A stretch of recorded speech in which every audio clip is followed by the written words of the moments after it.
Começa agora. Jornal da Mercosul. Apresentação: Denian Couto.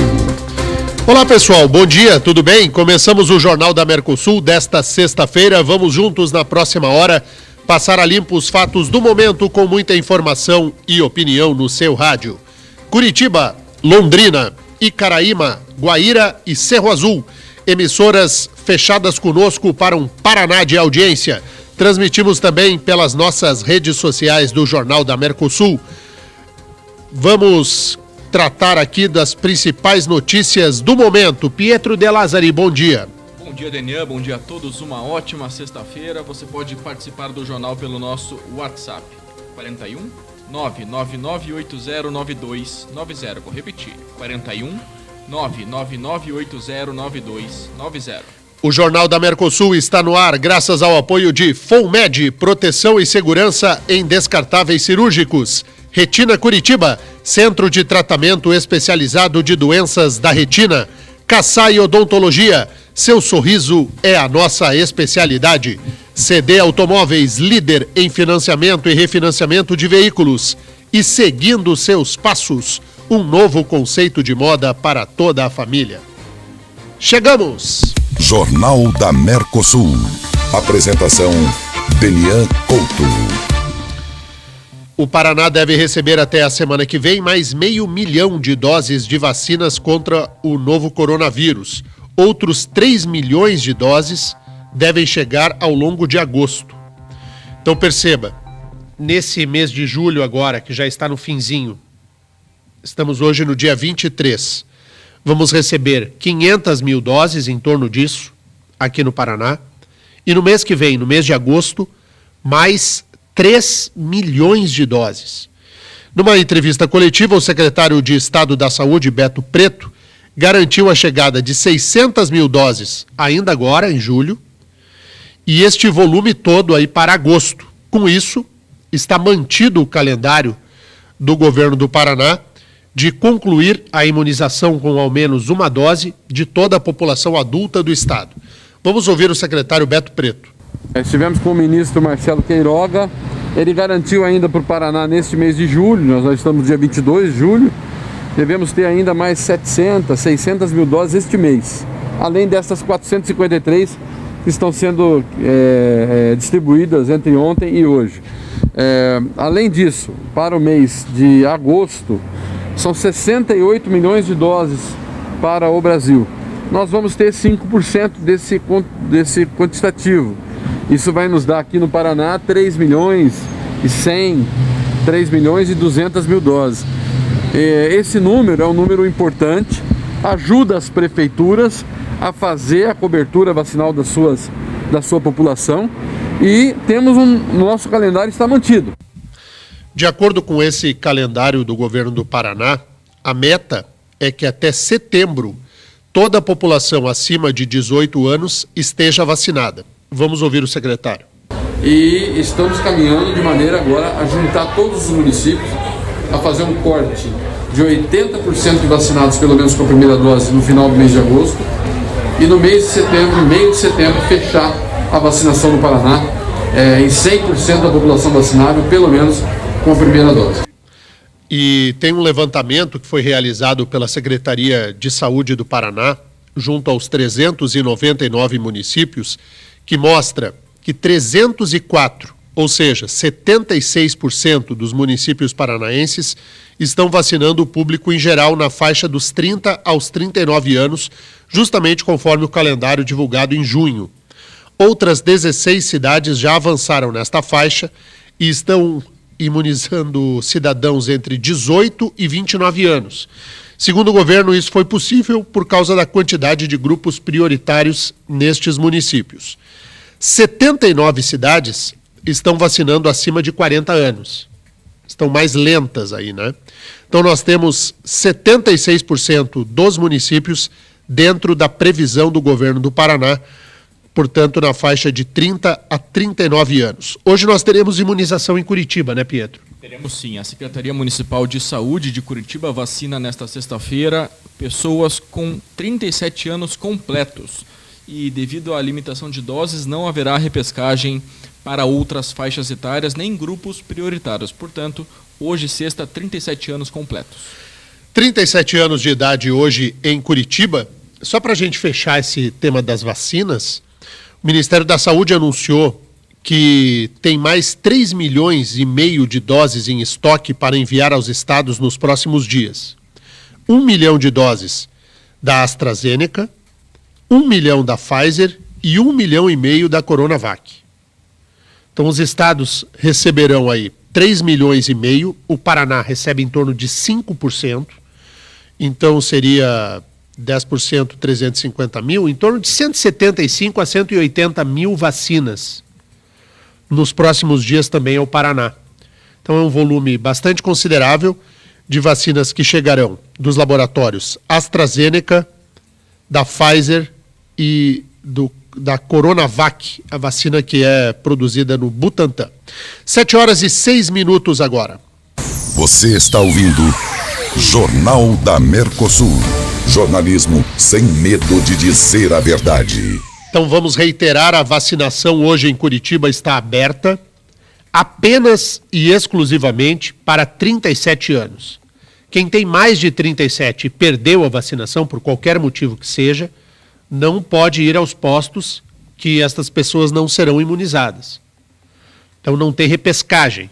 É somente a turma de 37 que será vacinada hoje nos pontos de imunização da Prefeitura Municipal de Curitiba. Além, claro, daqueles que estão sendo chamados para a segunda dose, né, Pietro? Exatamente. E em Cambé, na cidade de Cambé, a vacinação contra a Covid-19 está para pessoas com 36 anos completos nesta sexta-feira. Portanto, primeira dose para 36 anos em Cambé.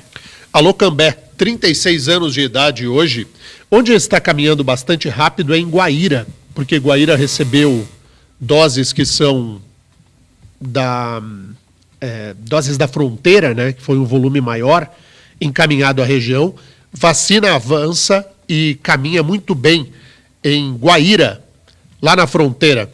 7h08 agora. Jornal da Mercosul. Apresentação Denian Couto. A gente agora vai tratar dos fatos da política mais pesada em Brasília, mas antes eu quero dar espaço aos ouvintes aqui do Jornal da Mercosul. Diga lá, Pietro. Tem muita gente participando já aqui pelo nosso WhatsApp. A Terezinha mandou um bom dia. Denian, bom dia, Pietro. Uma ótima sexta-feira. Tem mensagem do Homero. Ele fala aqui de Curitiba. Vamos ouvir. Bom dia, Denian. Bom dia, Pietro. Uma ótima sexta-feira para todos. Que Deus nos abençoe. Denian, o que falar dessa fala do Mandetta, né?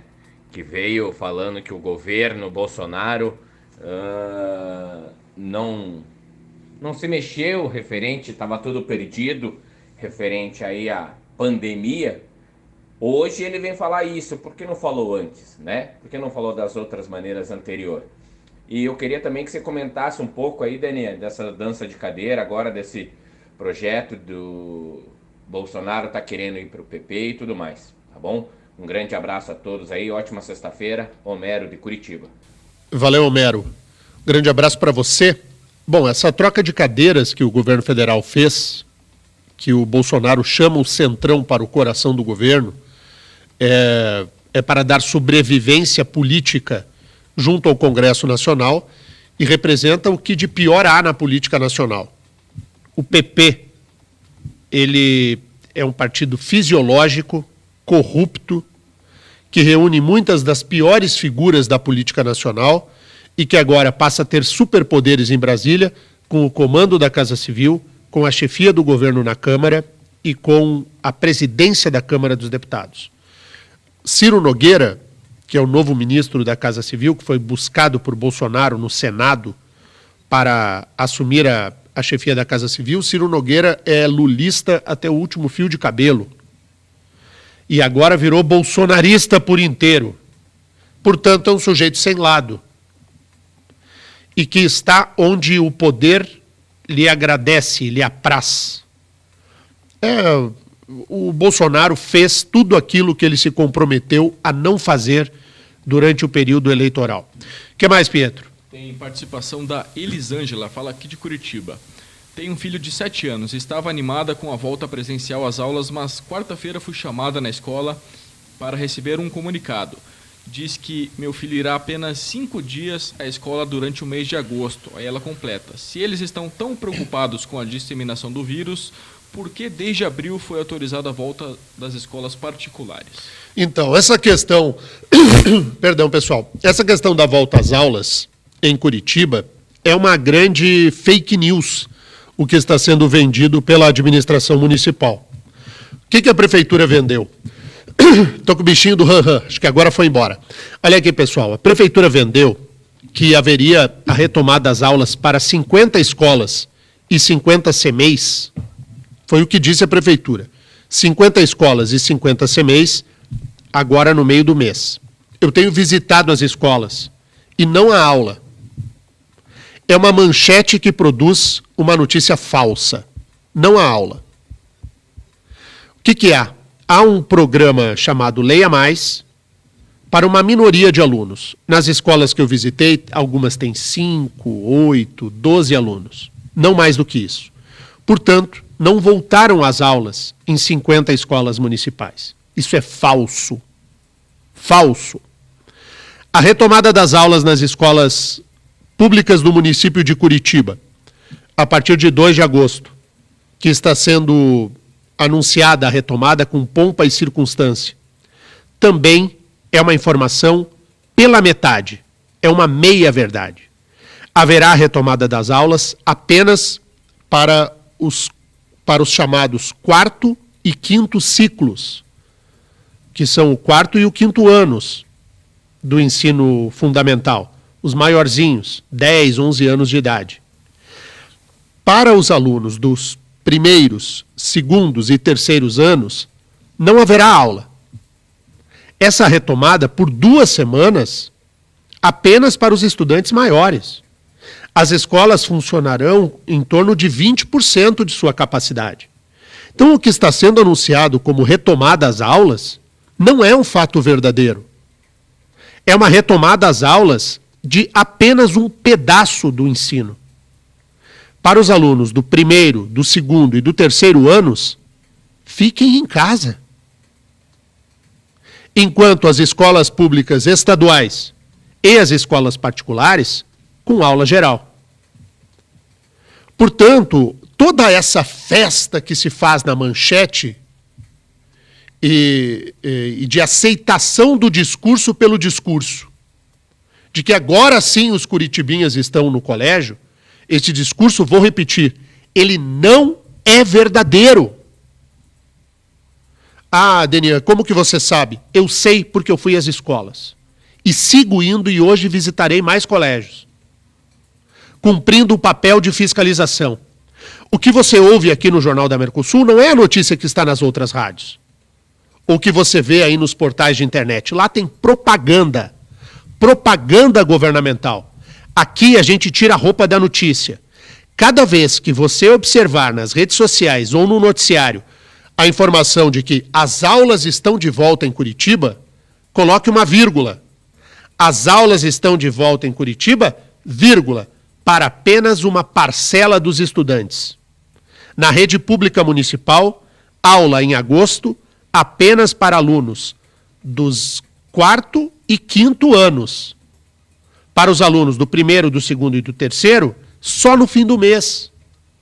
Não tem aula. E quando os alunos do 1º, do 2º e do 3º chegarem para estudar, sabe o que acontecerá com os alunos do 4º e do 5º anos? Serão mandados para casa. Se as coisas funcionarem como deseja a prefeitura, nós só teremos aula mais ou menos funcionando em setembro. Curitiba pratica o maior vexame educacional de sua história. Ao mesmo tempo em que os alunos da rede privada de ensino têm o direito de ir à aula. A administração municipal aprofundou o fosso existente na qualidade de ensino entre, primeiro, aqueles que têm dinheiro para pagar, e segundo, os que não têm. Tem aluno de 1º nível, que tem direito a colégio, e tem aluno de 2º nível, o que não tem como estar na escola, porque se descumpre o elementar, aula. Eu gostaria de sublinhar que tem autorização para eventos de até 50 pessoas, que tem circo, cinema, teatro, loja, shopping, parque, tudo aberto. O que não abre nessa cidade é escola. E não abre por quê? Por pressão do sindicato. E a prefeitura se dobra, se curva, feito cordeiro, não ao interesse público, mas ao interesse da política. Nada é pior do que observarmos a queda dos números da contaminação e não haver a contrapartida escolar. Nós temos o mais baixo índice de ocupação de leitos de UTI há muito tempo, desde outubro do ano passado. Nós temos o menor índice de contaminação, o maior percentual de vacinação e ainda assim não volta à escola. O relato da nossa ouvinte diz o quê? Eu fui ao colégio e foi comunicada que no mês de agosto inteiro o meu filho estará apenas 5 dias no colégio. Isso é volta às aulas, gente? Vamos falar sério aqui. Isto é volta às aulas? A manchete da prefeitura é verdadeira ou é uma baita de uma fake news? Tem volta às aulas quando uma mãe leva o filho à escola e é comunicada pela direção de que o filho ficará apenas 5 dias? Isso não é volta às aulas. Tem uma frente parlamentar da educação pela volta segura às aulas. Todos os vereadores que fazem visitas às escolas constatam o mesmo cenário. Estrutura física tem. Tem distanciamento, tem álcool, tem tudo. O que não tem é vontade política de retomar as aulas. Isso é um vexame, é uma vergonha e atende aos interesses da esquerda. Hoje, quem está hermanado e de mãozinhas dadas com a Prefeitura de Curitiba é o PT. PT e Greca, juntos, pela retomada falcatrua às aulas. Aula é o que a sociedade cobra. Colégio aberto. O colégio quer estar tão aberto quanto está um circo. 7h18 agora. Você está ouvindo Jornal da Mercosul. Jornalismo sem medo de dizer a verdade. 7h18 agora. A gente vai abrir espaço aos ouvintes e depois nós vamos noticiar e comentar o caso Joyce Hasselmann. Não sei se você acompanhou esse noticiário, foi de ontem à noite. A deputada federal Joyce Hasselmann apareceu muito machucada, com fraturas pelo corpo, no rosto e nas costelas, com o rosto roxo, perdeu sangue. Ao que tudo indica, ela apanhou, porque uma queda, segundo os médicos, não causariam aquelas machucaduras. E a deputada Joyce Hasselmann diz que não lembra de nada. Não há sinais de arrombamento no apartamento funcional da deputada. E quando ela acordou muito machucada, ela ligou para o marido, que estava no quarto ao lado, no apartamento.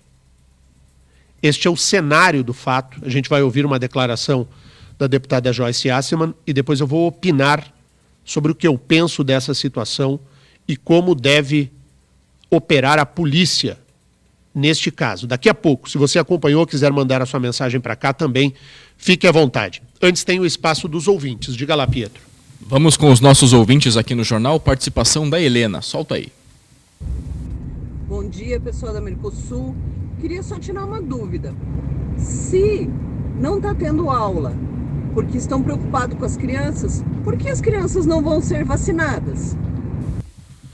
Porque não tem vacina autorizada para crianças. Não tem nem doses para vacinar os adultos ainda, né? E não tem vacinas autorizadas a crianças. Então, é por esse motivo. A vacina da Pfizer é a partir de 12 anos, né?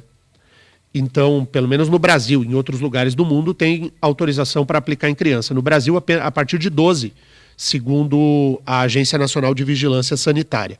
Então, como não há autorização para aplicação em crianças menores de 12 anos e não há vacinas também para imunizar, não há imunização de crianças. É por esse motivo. que mais, Pietro? Vamos ouvir o Alberto aqui no Jornal da Mercosul. Bom dia a todos da Mercosul, aqui é o Alberto, caminhoneiro. A minha filha era pra voltar dia 2 agora, mês que vem agora, era pra voltar às aulas. Mandaram mensagem que ela vai voltar só dia 16. Ela tá na segunda série, segundo ano. Só dia 16, porque eles estão selecionando as séries e idades. É palhaçada. Essa prefeitura de Curitiba é palhaçada. Esse prefeito nosso aí, eu vou dizendo puro paranaense, é um cagão. Cagão, medo do sindicato. Ele tem medo. Um abraço a todos aí da Mercosul. O Alberto está no veneno, mas o exemplo trazido por ele apenas reforça aquela informação que não está nos outros veículos de comunicação e que nós estamos trazendo aqui no Jornal da Mercosul. A filha do Alberto está no 2º ano. Ela só irá para a escola no dia 16 de agosto, na 3ª semana. Vai estudar uma semana e vão mandar para casa, porque daí o outro pedaço do 2º ano virá na 4ª semana de agosto. A filha do Alberto, dos 20 dias letivos, passará 5 na escola. E quando a filha do Alberto estiver no colégio, os filhos daqueles que estão estudando no 4º e no 5º anos estarão em casa. Não estarão na escola. É esta volta às aulas. Volta às aulas mequetrefe. Então a manchete Curitiba retoma as aulas por direito dos curitibinhas, vírgula, para aqueles que são os escolhidos da vez, e não de forma geral. É um absurdo a retomada das aulas em Curitiba. As escolas com estrutura, máscara, álcool, higienização, tudo pronto. E ainda assim, não há o retorno inteiro. É um vexame. É o maior descaso com a educação pública da história de Curitiba. Nunca houve. Ano que vem tem eleição e aparecerão aqueles que dirão que defendem a educação no ano que vem. Será que defendem? É fácil para o ouvinte entender quem está ao lado da educação e quem não está. Isso, a notícia dá clareza. Isso torna muito claro quem defende o quê e quem está ao lado de quem. Eu acho muito bom. A notícia ela é ótima porque ela tira as máscaras e os véus do discurso do marketing eleitoral. Ou alguém acredita ainda na história de que Curitibinha é prioridade? Curitibinha não é prioridade. Prioridade é o circo, amigo. A escola não é. Por pressão sindical. 7h23. Tem mais aí, Pietro? Tem sim. Eu defendo o nosso ouvinte. Vamos ouvir a Regina aqui no Jornal da Mercosul. Bom dia, Denian. Eu trabalho com uma pedagoga e ela também é professora. Eu perguntei para ela como que estava a situação, né? Porque disse que tinham voltado. Ela disse as mesmas coisas que você está acabando de falar aí. Que pode ser que volta uma semana, as crianças estudem e fica 3 semanas em casa, no remoto de novo. Não tem nada certo, tá tudo indeciso. Tem um colégio que ela trabalha na cidade industrial, que não deram nenhuma posição ainda de nada. Segunda-feira ainda que vão saber o que vão fazer. Então tá bem bagunçado mesmo. Ou seja, não tem nada aberto. Os curitibaninhos não voltaram. É isso aí. A nossa ouvinte traz mais um relato do que é a vida real. O que não está escondido atrás da propaganda. Então, para quem ligou o rádio agora, a volta às aulas... Primeiro que agora, embora haja o anúncio de que as aulas já voltaram nas escolas municipais, esse anúncio é fake news, não tem aula. Não há aula hoje em nenhuma das escolas públicas do município de Curitiba. Não teve volta às aulas. Há alguns alunos que foram levados a um programa chamado Leia Mais, que é uma espécie de aulinha de reforço. Mas isso alcança, quiçá, 3%, 2% do total dos alunos. Nem isso. Então não teve volta às aulas. A volta às aulas anunciada a partir de 2 de agosto, que todo mundo pode entender como as aulas voltaram na rede municipal, também é uma notícia pela metade. Voltam as aulas na segunda-feira, 2 de agosto, apenas para os alunos do quarto e do quinto anos, e os alunos do primeiro, do segundo e do terceiro anos só irão à escola no fim do mês de agosto, a partir da terceira semana. E quando os do primeiro, do segundo e do terceiro anos chegarem à escola, os do quarto e os do quinto serão mandados de volta para casa. Então não tem volta às aulas. Tem um arremedo. E é esta a realidade e da vida real. Aqui não tem um centavo de dinheiro público. A gente não tem o rabo preso com ninguém. Aqui é a notícia como ela é. E este é o fato. O que mais, Pietro? Rafael, solta a participação do Evilme aqui no Jornal da Mercosul. Bom dia, Delia. Bom dia, Petro. Petro, é o seguinte, eu queria saber de vocês, Delia, quando é que vamos voltar a ter a rádio Mercosul? O programa de vocês via YouTube. Por exemplo, eu viajo agora, amanhã, a partir de segunda-feira, eu vou ficar uns 12 dias fora. Estarei em Santa Catarina, lá não tem como pegar pelo rádio. Quero saber se volta logo pelo YouTube. Eu não quero perder os programas, não é verdade? Mas é isso aí, muito obrigado. Enquanto a que você colocou aí, estou falando aí dos alunos, a volta do município, é o prefeitinho fantoche que nós temos que não manda porcaria nenhuma. Um abraço para vocês. Ô Evilme, fique tranquilo. Atenção, ouvintes, uma boa notícia. A partir de segunda-feira, nós vamos retomar a transmissão ao vivo do Jornal da Mercosul, também pelo YouTube e pelo Facebook do Jornal da Mercosul. Então, uma boa notícia, nós estamos aqui no período de adaptação ao novo estúdio. Hoje, para quem perde o jornal ou quiser ouvir novamente, pode entrar lá no YouTube do canal do Denian. O jornal está lá. O jornal em áudio, né? Não ainda com o vídeo, mas o jornal está lá, ninguém perde o jornal. Está postado todos os dias lá no canal do Denian. Mas a partir de segunda-feira, nós retomaremos a transmissão ao vivo do nosso jornal. Então, para o Evilme e para todos aqueles que gostam de assistir pelas redes sociais, assistir pelo YouTube ou pelo Facebook, podem ficar tranquilos que nós voltaremos bonitinhos a partir de segunda-feira. É isso, né, Pietro? Exatamente. Trabalharemos incansavelmente durante o final de semana para trazer o jornal aqui na segunda-feira com imagens. Imagens. Amanhã, sábado, nós viremos aqui aos estúdios para uma finalização, eu e o Pietro, e aí a gente quer te convidar, a gente vai avisar lá no Instagram. Se você não me segue ainda, é DenianCC no Instagram. DenianCC. O Pietro De Lázari é Pietro De Lázari tudo junto. Pietro De Lázari tudo junto. E o meu é DenianCC. A gente vai te avisar pelo Instagram, amanhã a gente vai fazer um pequeno programa piloto para testar todos os equipamentos. Vai ser mais para a gente bater um papo aí sobre o noticiário, mas a gente vai dar uma testada no ar. Para que quando nós entrarmos no ar na segunda-feira, a gente entre rasgando e bombando. Fechou, Pietro? Fechou, combinado. Então tá, beleza. Então era isso, respondendo à pergunta do nosso ouvinte. Voltaremos ao YouTube e ao Facebook a partir da próxima segunda-feira, às 7 horas da manhã. Diga lá, Pietro. Vamos falar do caso Joyce Hasselmann? Vamos falar do caso Joyce. Para você que não acompanhou, a deputada federal Joyce Hasselmann, ela apareceu toda machucada e acionou a Polícia Legislativa para investigar um caso de violência que ela, Joyce Hasselmann, acredita ser um atentado.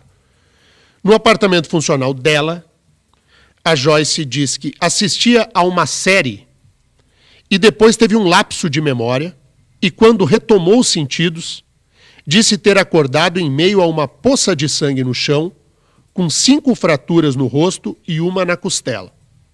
Ela estava com um dente quebrado e com o queixo cortado.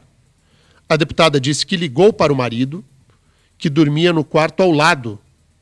Diz que ele dorme no quarto ao lado por causa do ronco, porque não conseguia se levantar. Vamos ouvir um trecho do vídeo divulgado pelo jornal O Globo. Madrinha, olha a situação, ó. Esse aqui começou a ficar roxo porque eu tive um trauma aqui na base do crânio. Então, foram 2 traumas aqui. E aqui também. Aqui já desinchou, mas ontem tava uma bola, assim. Tá cheio de sangue aqui por dentro do músculo. Aqui teve um corte bem profundo. A gente teve que botar colinha cirúrgica e tal. Aqui, ó, cortou tudo minha boca. E esse dente aqui, ó, moeu. Tá vendo? Eu vou ter que a hora que desinchar aqui e arrumar isso aqui. Meu joelho também tá trincado. Tô toda ferrada. Mas assim, vamos ver. Tô até azureta com remédio. Vamos ver o que vai acontecer. Eu não consigo entender o que aconteceu. Eu acordei e tava dentro de uma poça de sangue. Então é o seguinte. A Joyce estava dentro de casa. Qual é a notícia que foi contada pela própria deputada? Isso não é outra fonte. Isso é a própria deputada, em primeira pessoa, narrou o seguinte fato. Que ela estava em casa e o marido também. Não havia mais ninguém dentro de casa. E aí ela estava no quarto dela, assistindo a uma série na televisão, e o marido no quarto dele. E ela apagou, acordou 7 horas depois, no chão do banheiro, em meio a uma poça de sangue, toda machucada. Como ela não tinha força para se levantar, ela telefonou ao marido, que estava no quarto ao lado, e o marido foi acudi-la. E ela não lembra de nada. Na casa não há um único sinal de arrombamento. Se alguém entrou dentro de casa, teria, em tese, a chave. Mas isso tudo teria acontecido também sem que o marido percebesse. Não ouviu nada do que se passou. Isso é a versão da Joyce. A Polícia Legislativa, o que é a Polícia Legislativa? É a polícia do Congresso. A Câmara dos Deputados tem a sua polícia e o Senado tem a sua polícia.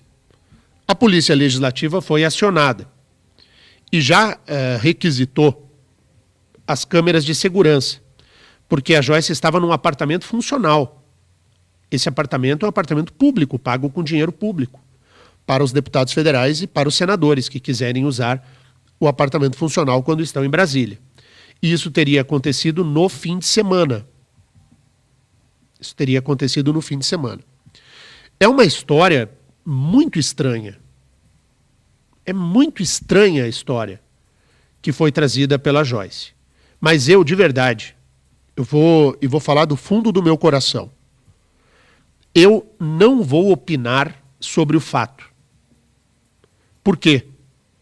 Porque qualquer tipo de juízo de valor que se faça sobre o que aconteceu é um juízo de valor de achômetro, que não há fato que seja conhecido e que precisará ser apurado pela polícia.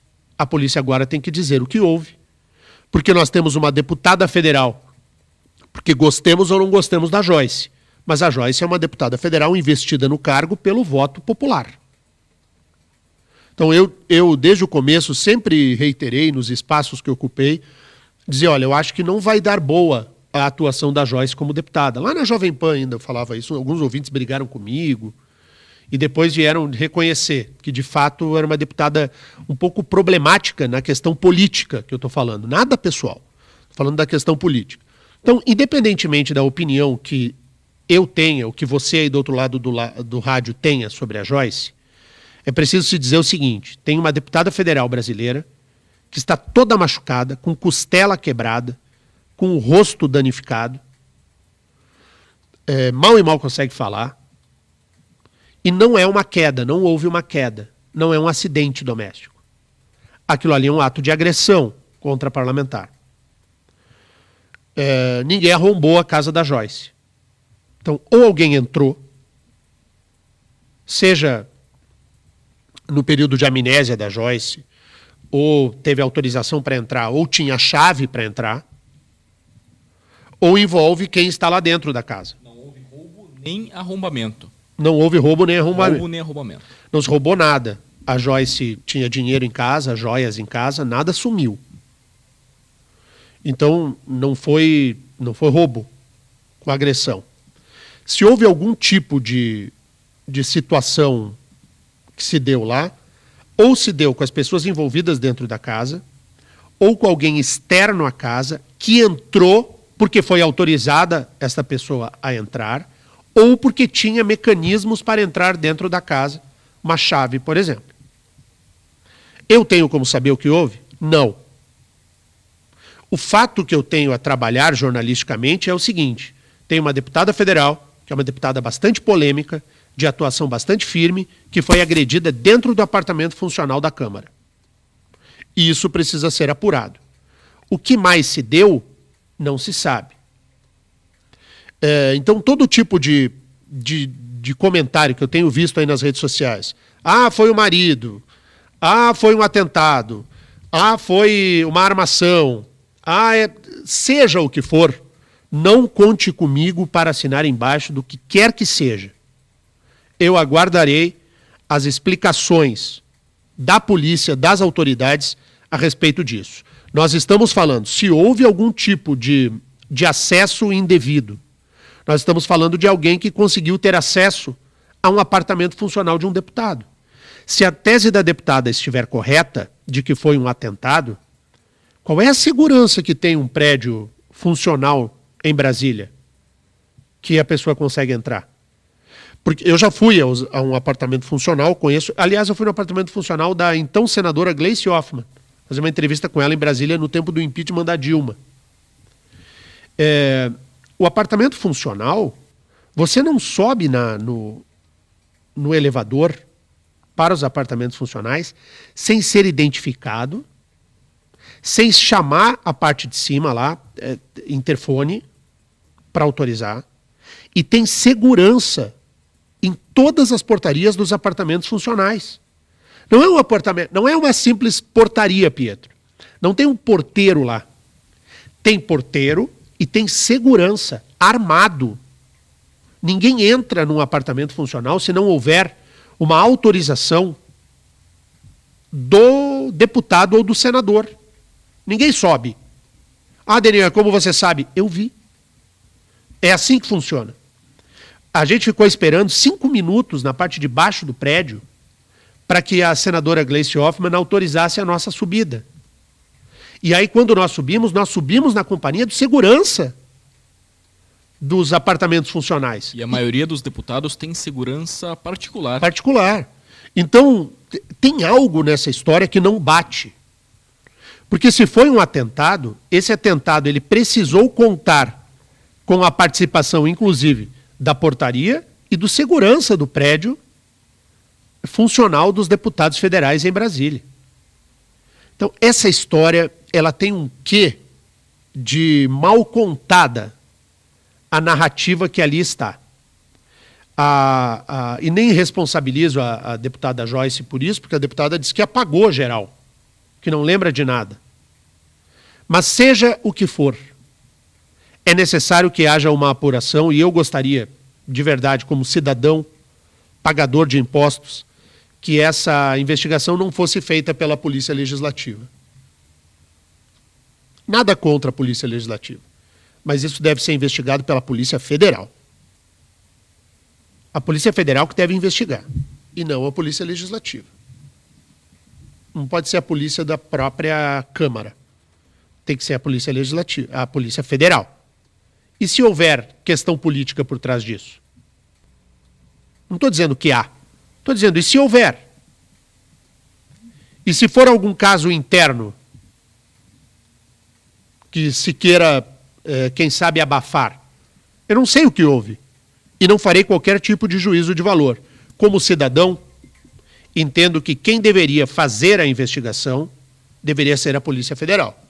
Até porque envolve um prédio federal e uma deputada federal. Mas é o fato. Fato do momento em Brasília. Não se fala em outra coisa na capital federal. Essa notícia até abafou aí as questões do presidente Bolsonaro. Depois a gente vai falar sobre a participação do Bolsonaro na live, em que ele voltou a falar sobre o tema da fraude eleitoral. A gente vai falar sobre isso daqui a pouco no jornal. Mas todas as atenções se voltaram ao chamado caso Joyce Hasselmann. Ela ficou muito machucada e a história, ela hoje, do jeito que ela está contada, ela não tem nem pé e nem cabeça. Uma história muito estranha. E aí, Pietro? Vamos com os nossos ouvintes aqui no Jornal da Mercosul. Rafael, solta a participação do Marcelo, por favor. Bom dia, Daniel, Pietro, quanto tempo? Direto de Porto Alegre. Segunda-feira estarei em Curitiba. A prefeitura não quer se incomodar com os curitibinhas Então vai manter as escolas fechadas até o fim do ano com certeza e sem programação nenhuma. Pode escrever que os professores vão se vacinar e a prefeitura não vai autorizar 100% de educação aos curitibinhas. Abraço. O que mais, Pietro? Tem mensagem do nosso ouvinte Jefferson, ele fala aqui de Curitiba. Bom dia, Daniel, bom dia, Pietro. Ô, Daniel, o prefeito Greca parece que abandonou, né? Questão da volta às aulas, aí, isso é o mais grave, né, de tudo, porque o prejuízo não é para ele, né, para as crianças. Questão dos radares, esses radares na moita aí, né, colocados escondidinhos. Obra da linha verde Trevo do Atuba, Daniel. Aquele caos lá devia ter uns 200 homens trabalhando, Daniel. Você vê meia dúzia de pessoas lá trabalhando. Então o prefeito Greca parece que, não sei se é porque não tem mais reeleição, parece que ele se perdeu. A turma tá na bronca, né? E o nosso ouvinte tem razão, tanto quanto a obra da linha verde, quanto as escolas, né? Não dá, né? Não tem cabimento. O que mais, Pietro? Mensagem do Carlos Alberto aqui no Jornal da Mercosul. Vamos ouvir. Bom dia, pessoal do Mercosul.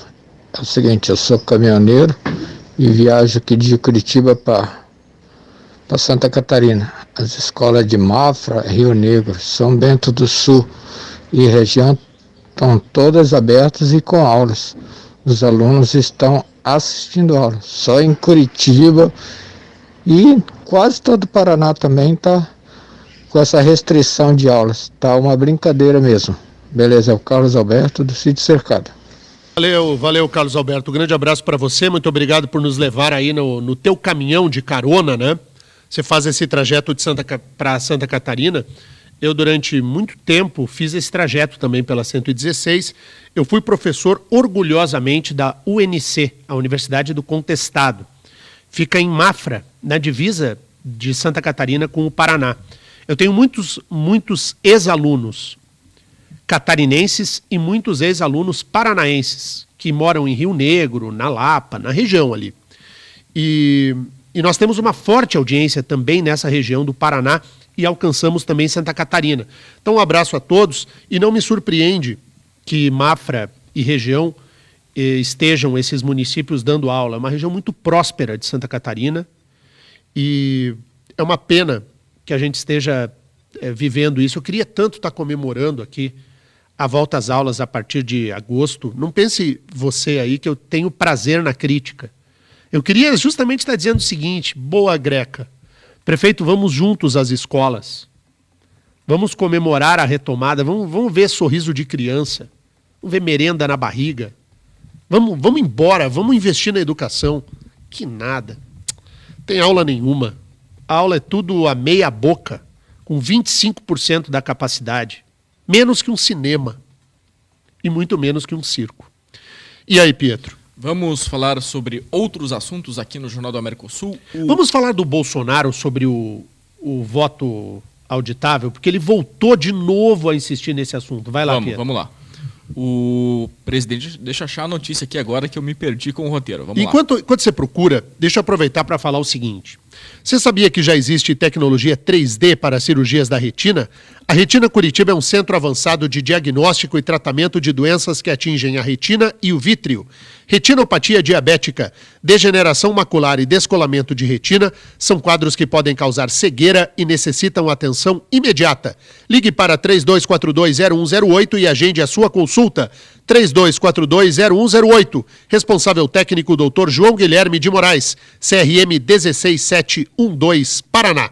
FOMED, proteção e segurança em descartáveis cirúrgicos. A empresa é voltada a atender a demanda por segurança dentro de centros cirúrgicos e os seus produtos unem qualidade, proteção e preço imbatível.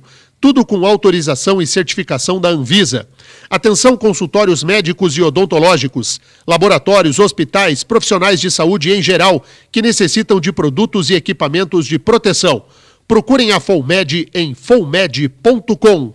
fomed.com. Kassai Odontologia, seu sorriso é a nossa especialidade. Na Kassai você pode fazer procedimentos estéticos para dar um up na autoestima. A Kassai atende com laser, que ajuda no processo anti-inflamatório para diminuir dores e lesões na região da boca. A Kassai Odontologia também tem sedação com óxido nitroso para maior conforto do paciente. Dr. Luciano Kassai, um dos mais competentes e qualificados dentistas brasileiros, aguarda o seu contato pelo telefone 99667-4255, 99667-4255. Kassai Odontologia, seu sorriso é a nossa especialidade. Jornal da Mercosul. Jornalismo sem rabo preso com ninguém. Vai lá, Pietro. Em live transmitida pelas redes sociais, o presidente da República, Jair Bolsonaro, voltou a colocar em dúvida o voto eletrônico e reafirmou que na semana que vem vai apresentar prova de fraude na eleição de 2014. Vamos ouvir. Eu não estou acusando os servidores do TSE. Eu não posso admitir que meia dúzia de pessoas tenham a chave criptográfica de tudo e essas meia dúzia de pessoas, de forma secreta, conte os votos numa sala lá do TSE. Isso não é admissível. A própria Constituição fala em contagem pública dos votos. O que nós queremos? Olha o que eu estou querendo. Estou querendo transparência. Nada mais além disso. Não podemos terminar umas eleições de 2022 e o povo aí ficar na dúvida, né? Será que esse cara ganhou? Será que o processo foi limpo, foi transparente? Da certeza já virou será, né? É isso que eu estou falando. A gente vai viver um fato patético na semana que vem. Se acontecer na semana que vem, porque eu também acho que na véspera pode haver uma mudança, de apresentação das tais provas que demonstrariam a existência de uma fraude na eleição de 2014. A certeza já virou será na live de ontem. De qualquer maneira, continua essa insistência. Ontem a temperatura subiu muito em Brasília, porque o jornal O Estado de São Paulo trouxe uma notícia de que teria havido uma ameaça ao presidente da Câmara dos Deputados, pelo general Braga Neto, de que se não houvesse a aprovação do voto impresso, não haveria eleições no ano que vem. Os envolvidos negaram a existência disso. O Estado de São Paulo afirma que a notícia é verdadeira. Então ontem também subiu a temperatura em Brasília em torno dessa situação e vai piorar, porque semana que vem, ao que tudo indica, o presidente Bolsonaro apresentará as tais provas irrefutáveis de que houve uma fraude eleitoral na eleição de 2014. Tem a promessa de apresentação desse fato. Eu insisto em dizer que não acredito que isso acontecerá. Se acontecer, então digamos o seguinte, o presidente se encorajou, vai apresentar as tais provas. As provas não serão provas, serão suspeitas e não prova alguma. E isso incendiará ainda mais o ambiente político nacional. Vamos aguardar. E fala aqui alguém que defende o voto impresso. Eu não sou contra o voto impresso, eu sou contra o que está se fazendo com o processo eleitoral brasileiro. Não é desse jeito. Nós estamos lidando como moleques com a democracia brasileira. O presidente falou mais, né, Pietro? Falou sim. O presidente da República reafirmou o bom relacionamento com o governador do Paraná, Ratinho Júnior, do PSD. Vamos ouvir. É um bom relacionamento com o Ratinho. O Ratinho, inclusive, né, ele tem... Você sabe que o melhor secretário do Ratinho, eu vou dizer, é o presidente da Itaipu Nacional. Você pode ver, antes de nós assumirmos, o Itaipu Nacional investiu um pouco mais de 100 milhões por ano, basicamente em projetos sociais. Quando nós assumimos, você pode ver, só o ano passado investimos 2,5 bilhões. Então o Ratinho está feliz com as duas pontes, com mais duas pontes com o Paraguai. Uma está quase pronta, né? Quase pronta não, está chegando a 60%. Nós ampliamos a pista de Foz do Iguaçu. 2 pontos. O primeiro é um ponto político e o segundo é o ponto da estrutura do governo federal no Paraná. Primeiro, politicamente. Estão alinhados Bolsonaro e Ratinho e vão caminhar juntos na eleição do ano que vem. O palanque do Bolsonaro no Paraná será o do Ratinho. Ponto. Então vão caminhar juntos na eleição. Segundo ponto. De fato é muito boa a gestão de Itaipu. É muito boa a gestão de Itaipu, como não fora nos governos anteriores. Não foi uma boa gestão no governo do PT, nos governos, né? E foi a mesma gestão, foi a do Jorge Samek, tanto no governo Lula quanto no governo Dilma. Pra você ter uma ideia, a Gleice Hoffmann foi diretora financeira de Itaipu. Não foi uma boa gestão no governo do PT e também não foi boa no governo do Temer. E agora é uma excelente gestão em Itaipu, a ponto de financiar uma obra como a ponte da fronteira entre o Brasil e o Paraguai. Então melhorou bem, e essa brincadeirinha que o presidente Bolsonaro fez, ela tem um fundo de verdade. Muito do que se tem de estrutura, principalmente na região da fronteira, o Paraná deve ao governo federal. O que mais, hein, Pietro? O presidente Jair Bolsonaro falou também sobre as mudanças nos ministérios em entrevista à Rádio Banda B de Curitiba. Bolsonaro disse que o senador Ciro Nogueira, do PP, aceitou o convite para a Casa Civil. Nós vamos botar um senador aqui na Casa Civil que pode manter um diálogo melhor com o parlamento brasileiro. O general Ramos está na Casa Civil, continua sendo ministro palaciano, vai para a Secretaria-Geral, e o Onix, que eu chamo de Coringa, né? Ele vai para um novo ministério que não vai ser aumentado o número de ministérios. Como o Banco Central perdeu esse status há 2 meses, nós restabelecemos 23 ministérios e vai ser o Ministério do Emprego e Previdência. O senador Ciro Nogueira, então, confirmado para a Casa Civil? A princípio é ele, eu conversei com ele já, ele aceitou. Ele está em recesso, chega em Brasília segunda-feira, converso com ele. Acertamos os ponteiros, né? E a gente toca o barco. Eu sou do Centrão, eu fui do PP metade do meu tempo, fui do PTB, né? Fui do então PFL, né? No passado integrei siglas que foram extintas, como PRB, PPB. O PP lá atrás foi extinto, depois ele nasceu novamente da fusão do PDS com o PPB, se eu não me engano. Tanto sigla aqui. Agora, nós temos 513 parlamentares. O tal Centrão, que eu chamo de pejorativamente disso, são alguns partidos que lá atrás se uniram na campanha do Alckmin e ficou então rotulado o Centrão como algo pejorativo, algo danoso à nação. Não tem nada a ver, eu nasci de lá. Bom, que o presidente Bolsonaro nasceu do Centrão, nunca houve dúvidas, porque ele caminhou a maior parte do tempo dele no PP. Mas eu duvido que o Bolsonaro tivesse sido eleito se ele tivesse usado esse discurso que ele deu na entrevista à Rádio Banda B na campanha eleitoral. O Bolsonaro disse que era contrário a tudo isso. O que Bolsonaro falou é que ele não era isso, que ele só fazia parte do PP, tanto que ele trocou de partido, que ele só fez parte disso porque o sistema era esse, mas que ele não fazia parte do sistema. Que ele era alguém diferente disso tudo. Para enfrentar isso tudo que tá aí, tá ok? Era o que ele dizia na campanha. Eu entrevistei o Bolsonaro 2 vezes antes da eleição e perguntei sobre isso. Como o senhor vai governar? Olha, essa entrevista tá no YouTube, não tá, Pia? Tá no YouTube, do tá presidente lá, da República. Do presidente. Tá no YouTube do presidente, a entrevista que eu fiz com ele, sobre essa questão da relação com o Congresso. Eu insisti com ele, presidente, como o senhor vai governar não tendo maioria no Congresso, se o senhor ganhar a eleição?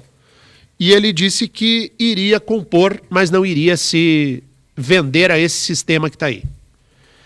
A diferença no discurso do Bolsonaro candidato para o Bolsonaro presidente é gritante. São 2 pessoas. São incompatíveis as falas do presidente candidato, do presidente presidente. Então, ele dizer que é do Centrão e que está pondo o Centrão e tudo, pelo amor de Deus. É apenas a reprodução da política tradicional no volume máximo. É a política tradicional em alto volume, tocando, bombando. Políticos profissionais como Ciro Nogueira, esse Ciro, que foi do Lula e agora é do Bolsonaro, é o sujeito que um dia torce para o Atlético e no outro para o Coxa. Não é? O cara é Grêmio hoje, Inter amanhã. O cara é São Paulo amanhã, depois de amanhã ele é Palmeiras. Não, né? Ou Corinthians e Palmeiras, que a rivalidade é maior. Por falar em futebol, deu ruim pro Coloradinho ontem, você viu, Pietro? Deu ruim, perdeu nos pênaltis para o Olímpia do Paraguai, está desclassificado da Libertadores. Nossa, que triste. Vou chorar hoje. Não, e a solidariedade aos ouvintes colorados aqui do jornal. Eu já sofri com a eliminação do Grêmio em casa para a LDU. Na terça, na quinta, fechou a tragédia do futebol do Rio Grande do Sul, quando o Inter perdeu ontem nos pênaltis para o Olímpia, sendo que o Inter ainda perdeu um pênalti no tempo normal, né? Podia ter vencido a partida. 7h55 agora, 7 horas e 55 minutos. O Dia dos Pais está chegando e eu quero te indicar a Seguindo Seus Passos, que é uma loja que vai além de looks iguais, que tem o conceito de criar memórias afetivas de histórias familiares. A loja está localizada no Shopping Via Coleg, na Avenida Erasto Gertner, número 113, no Bacaxeri. A Seguindo Seus Passos está atendendo por delivery, inclusive. Se você não quiser ir à loja, a Seguindo Seus Passos te entrega a roupa que você comprar na sua casa. Se você está no interior, manda aí na sua casa. Entre em contato pelo WhatsApp no 99905-4976. 99905-4976. E siga a Seguindo Seus Passos 123 no Instagram. Fique por dentro das novidades. Vou repetir. Seguindo Seus Passos 123 no Instagram. Entre lá, fique por dentro das novidades e veja que bacana que é o conceito da loja. Para fechar aí os nossos parceiros, é para quem tem negócio para fazer com automóvel. Não compre carro, não venda carro, não financie o seu carro sem antes falar com a CD Automóveis. A CD Automóveis aqui em Curitiba fica na Avenida Água Verde, número 499. Avenida Água Verde, número 499. Entre em contato pelo WhatsApp com a CD Automóveis. 41 98807 2150. 98807 2150. A CD Automóveis está há 24 anos no mercado e é líder em financiamento e refinanciamento de veículos. Vamos com ouvintes para fechar a nossa semana aí, Pietro? Vamos sim, tem participação do Fernando. Solta aí. Bom dia, Daniel. Bom dia, Pietro. A todos os ouvintes que estão ligados e sintonizados. Bom dia, Daniel. Bom dia, Pietro. A todos os ouvintes que estão ligados e sintonizados. Deus abençoe a programação de hoje. É o Fernando aqui de Cambé. Passando aqui, Daniel, para desejar uma ótima programação e discutir também sobre esse caso da deputada aí. É um caso muito estranho, né? Não houve arrombamento, não houve qualquer registro de furto, alguma coisa assim, né? E a pessoa apanhar, levar todo esse tipo de lesões aí, o marido dormindo ao lado e não escutar nada. É um caso muito esquisito a gente se escutar, né? Sei lá, não tem como. Uma pessoa apanha e se a pessoa estiver apanhando, ela vai gritar, espernejar ali, e a pessoa dormindo ao lado não vai escutar e não vai perceber qualquer tipo de situação. É muito estranho. Mas beleza, Daniel. Obrigado aí a programação e Deus abençoe a cada um dos ouvintes e a todos aí da rádio. Valeu. Valeu, um grande abraço a você e a todos aí de Cambé. Bota estranho nisso. Não tem como arrombar um apartamento funcional em Brasília. A tese da entrada arrombada, isso não existe, não tem como subir no prédio. Essa tese é uma tese que não cabe. Então, vamos ver o que a polícia apura. O que mais, hein, Pietro? Tem mensagem do Andrei aqui no jornal, solta aí. Bom dia, Daniel. Bom dia, Pietro. Daniel, eu queria fazer uma pergunta para vocês. Vocês, tirando a questão do presidente Jair Bolsonaro, tirando o nome dele disso, vocês não acham que a questão do voto eletrônico auditável, que é isso que vai ser, um voto eletrônico só que auditável, vai poder ser revisado, não ajudaria e não melhoraria na parte da transparência das nossas eleições? Andrei aqui de Pinhais. Valeu, obrigado, bom dia. Sem dúvida, Andrei, por isso que eu sou favorável ao voto auditável. Por isso que eu acabei de falar, não sei se você estava ligado nessa hora, eu falei assim, eu sou a favor do voto auditável, eu sou contra essa fanfarra que está se fazendo em torno desse assunto. A gente está lidando de uma maneira errada, moleca, uma maneira equivocada com o problema. Mas na essência, eu acho que seria bom o voto auditável, para dar segurança ao sistema eleitoral. Sou favorável. Portanto, eu sou favorável ao conteúdo e acho que a forma de que está se fazendo o debate no Brasil é uma forma completamente errada. Tocou a musiquinha, tá na hora de ir embora, Pietro. Vamos nessa, muito obrigado pela audiência. Agora começa as Olimpíadas oficialmente. Tem cerimônia de abertura em Tóquio daqui a pouquinho. Pois é, né? Sem torcida, né? Sem torcida. Estranho, né? Mas enfim, Jogos Olímpicos são Jogos Olímpicos, né? Um momento de celebração do esporte. Vamos embora. Siga a gente nas redes sociais. Amanhã a gente vai fazer um programinha piloto aqui. E aí a gente te avisa pelo Instagram. O meu Insta é o DenianCC. DenianCC. Qual que é o teu, Pietro? O meu é @PietroDeLázari, tudo junto, @PietroDeLázari. Mas não deixa pra seguir depois, segue agora, até pra confirmar a tua audiência. DenianCC no Instagram. Um abraço a todos, tchau!